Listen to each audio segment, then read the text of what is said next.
Dan pemirsa, untuk membahas mengenai Tapera ini kami sudah terhubung melalui sambungan Skype dengan Komisioner BP Tapera Adi Setianto dan Ketua Umum Apindo Haryadi Sukamdhani. Pertama kita ke Pak Adi terlebih dahulu dari Tapera. Selamat pagi Pak Adi. Selamat pagi Mas, Assalamualaikum. Ya. Waalaikumsalam warahmatullahi wabarakatuh.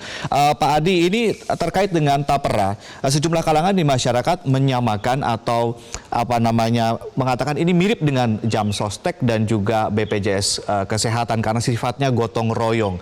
Kami mohon konfirmasi terkait hal ini, Pak Adi. Iya, betul sekali Mas. Memang asas utama daripada BP Tapera ini sesuai Undang-Undang Nomor 4 Tahun 2016 adalah gotong royong, Mas. Itu kira-kira. Jadi kalau boleh saya tambahkan sedikit,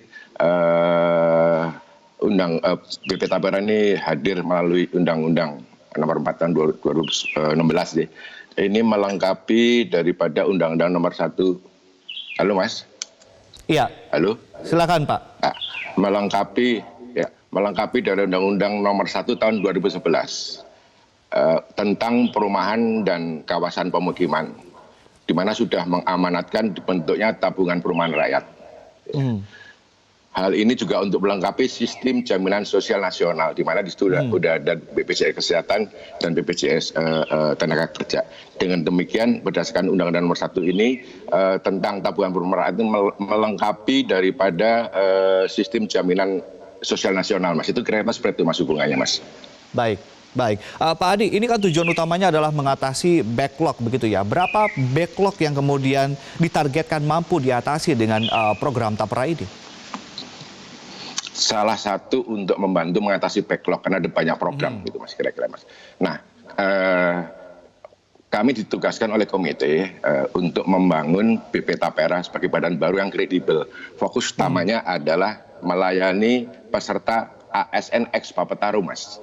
Data kami dari Bapetarum itu yang eligible sesuai dengan kriteria di undang-undang dan di PP itu ada sekitar hampir 1 juta, Mas. 1 juta yang eligible belum memiliki rumah, sekitar 1,1 Mas. Dan kita punya per segmen. Jadi paling tidak melalui BP Tapera ini kami fokus untuk sementara di ASN melayani kebutuhan mereka terkait dengan perumahan. Jadi paling tidak di periode 3-4 tahun pertama bisa membantu sekitar 1,1 juta, Mas. Dan itu bagi dua. Kalau ngomong backlog harus dibuat segmentasi, Mas. Ada di bawah MBR, itu tugas pemerintah, Mas. Di kami BP Tapera fokus di MBR, Mas. Penghasilan dari 4 juta sampai 8 juta. Di atas itu mungkin kita kerjasama dengan SMF dan mungkin sektor komersil barangkali, Mas. Itu kira-kira, Mas, secara garis besarnya.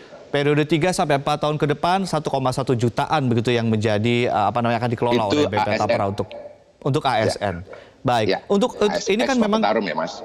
Baik. Ini kan untuk gelombang pertama atau putaran pertama yang akan dilakukan adalah untuk ASN terlebih dahulu begitu ya, Pak ya. Apakah ini bentuknya iurannya wajib atau seperti apa, Pak? Kalau menurut undang-undang ini wajib, Mas. Jadi kami ditugaskan oleh pemerintah melalui komite. Tahap pertama adalah membangun lembaga yang kredibel. Ya.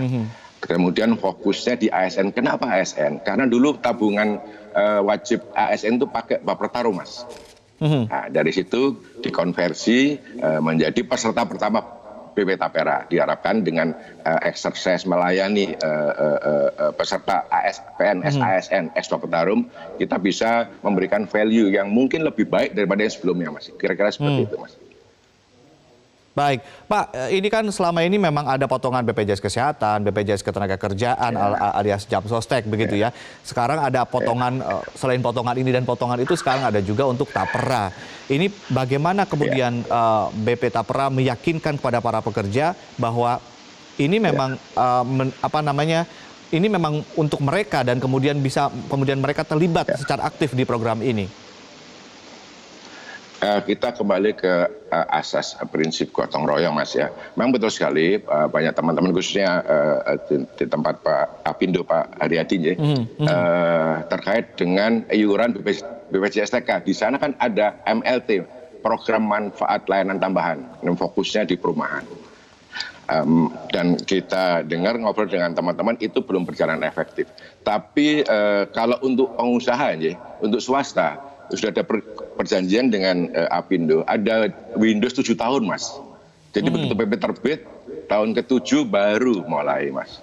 Wajib untuk menjadi peserta. Sementara belum menjadi peserta, teman-teman swasta masih dilayani dengan program FLPP, Mas. Kalau untuk pengen punya bantuan pembiayaan perumahan bersuku bunga murah, Mas, itu bisa pakai FLPP. Jadi kalau untuk yang swasta sebelum menjadi peserta, karena mereka harus ada Windows 7 jeda 7 tahun ya, Windows 7 tahun. Baik. Mereka dilayani dengan FLPP, gitu kira-kira.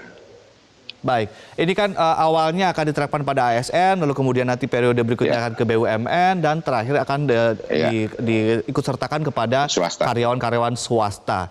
Nah, banyak kalangan mengatakan bahwa ini tumpang tindih, terutama dengan kalau kita lihat BP Jam Sostek juga punya fasilitas untuk pemenuhan perumahan, begitu Pak. Apa bedanya antara BP Tapera ini dengan Jam Sostek, fasilitas Jam Sostek untuk penyediaan rumah?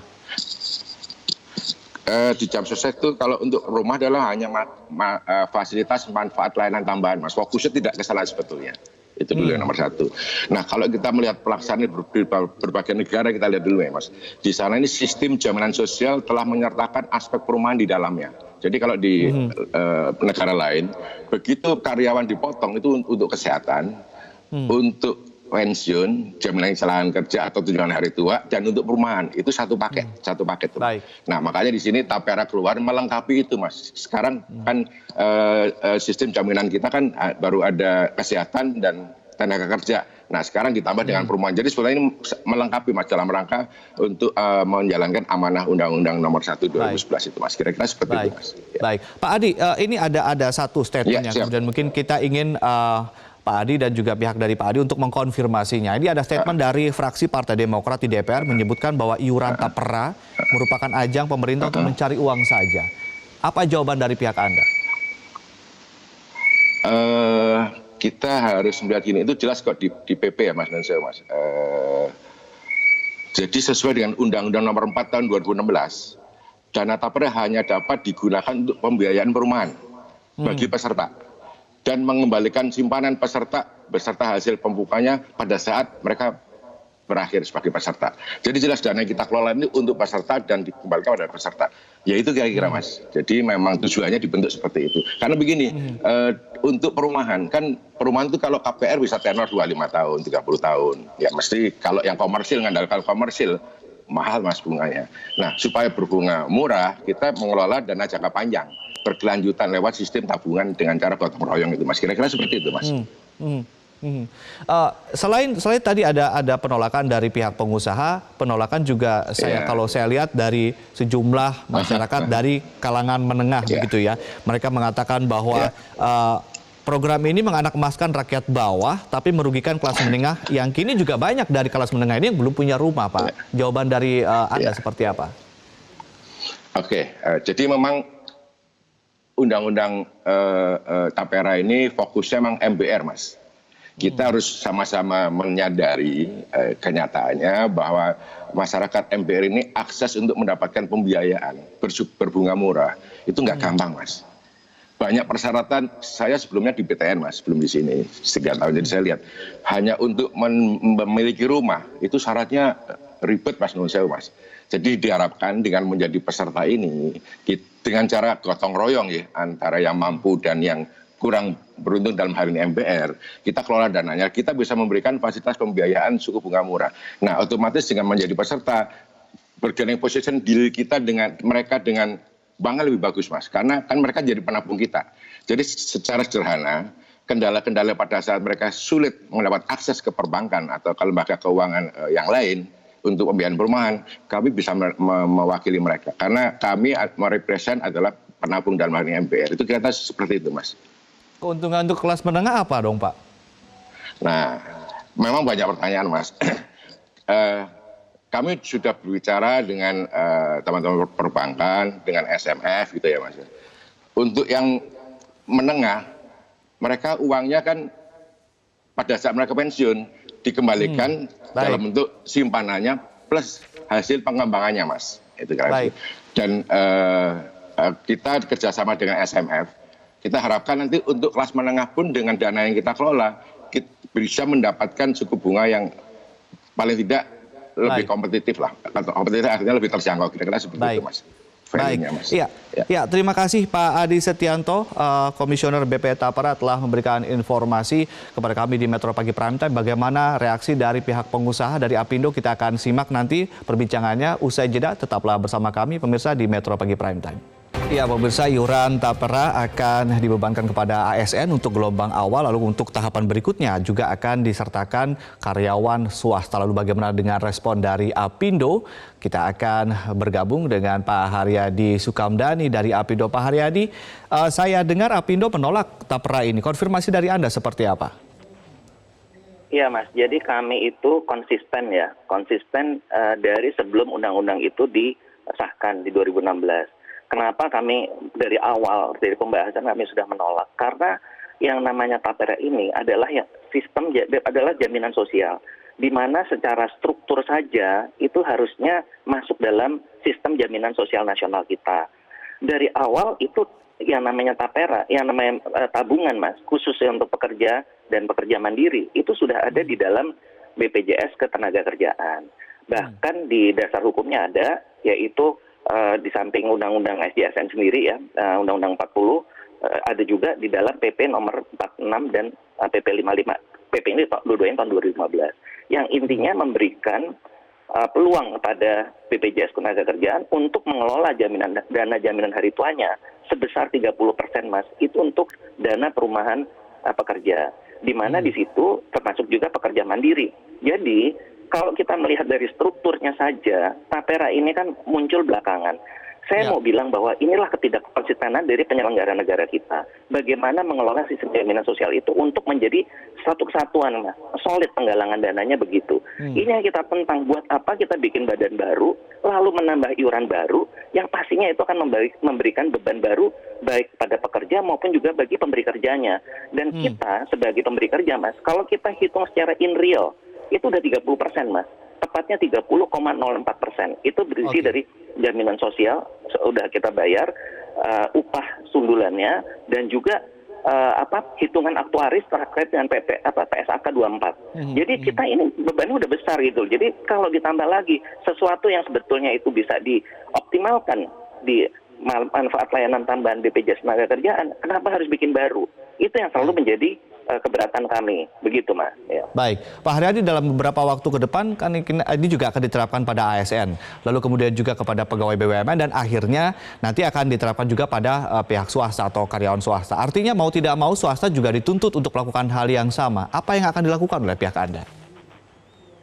Yang akan kami lakukan ya Mas ya, pertama adalah kami akan berupaya keras agar MLT ini berjalan dengan baik. Kami mohon dukungan sekali dari direksi dan Dewan Pengawas BPJS Ketenagakerjaan untuk kita bersama-sama menjalankan program ini harus berhasil. Karena program ini juga ada payung hukumnya, Mas, bukan sesuatu yang ujuk-ujuk jalan gitu ya, ada payung hukumnya. Dan juga kita akan minta dukungan dari perbankan untuk kita memudahkan program yang baik ini bisa berjalan sesegera mungkin dan juga seefektif mungkin. Di sini Mas, cakupannya itu juga menjadi lebih luas. Tadi Pak Adi Setianto kan bilang bahwa cakupannya Tapera itu hanya MBR, masyarakat berpenghasilan rendah. Kalau kita bicara secara keseluruhan, ceritanya panjang Mas ya, tapi intinya adalah dari Tapera sendiri, fairness-nya itu juga dipertanyakan. Tadi kan Mas tanya, kalau orang kelas menengah, atau kita nggak ngomong kelas menengah, orang udah punya rumah mesti nyiur nggak? Di Tapera harus Mas, pokoknya nyiur. Nanti kalau dia nggak, dan itu tidak dijaminan semua orang bisa dapat rumah. Nanti kalau kita nggak punya rumah, kita ikut nyiur terus, boleh mencairkan nanti kalau kita pensiun atau kalau pekerja mandiri umur 58 tahun. Fairness-nya di mana? Ya kan, kalau JHT 10 tahun kepesertaan bisa ambil 30%. Gitu loh. Jadi saya mau menyampaikan pada masyarakat bahwa ini loh situasi yang harus kita cermati. Dan kami akan berusaha keras meyakinkan dan menjalankan MLT itu, karena MLT itu menjawab semua permasalahan. Sekarang JHT itu dana kelolaan kira-kira 335 triliun Mas. Kalau di 30% boleh diambil ya, itu 100 triliun lebih bisa dipakai. Jadi saya nggak ngomong angka yang besar-besar lah, tapi kalau ini bisa berjalan, itu mencakup semua, dan fleksibilitas di dalam MLT itu juga sangat baik. Itu bisa pinjaman yang non subsidi bisa sampai 30 tahun Mas. 30 tahun dan jumlahnya bisa maksimum 500 juta rupiah untuk rumah itu. Baik, jadi Pak Haryadi, ini penolakan juga bukan hanya gara-gara pengusaha tidak mau menambah iuran yang sudah banyak ini, tapi juga memang aspek fairness itu sendiri juga harus dicermati juga oleh masyarakat sehingga kita sama-sama mempelajari skema-skema ini. Akan ada lobby-lobby tertentu Pak dengan pemerintah atau mungkin dengan DPR misalnya terkait tapera ini dari pihak pengusaha? Oh iya, pasti kami akan melakukan, apalagi kan DPR baru ya. Kami akan sampaikan posisi-posisinya dan kita akan sama-sama membuka lah semuanya. Ya, semua kalau memang kita mau serius membuat menanggung membuka atau mengurangi backlog itu, dananya ada gitu. Dananya ada, mari kita sama-sama kita optimalkan. Baik. Kan masalahnya udah ada sekarang, nggak usah nunggu 7 tahun. Sekarang pun kalau kita mau kerjakan dengan serius pasti bisa. Dan saya yakin backlog itu bisa teratasi segera. Baik. Terima kasih Pak Haryadi Sukamdhani, Ketua Umum Apindo telah bergabung bersama kami di Metro Pagi Prime Time.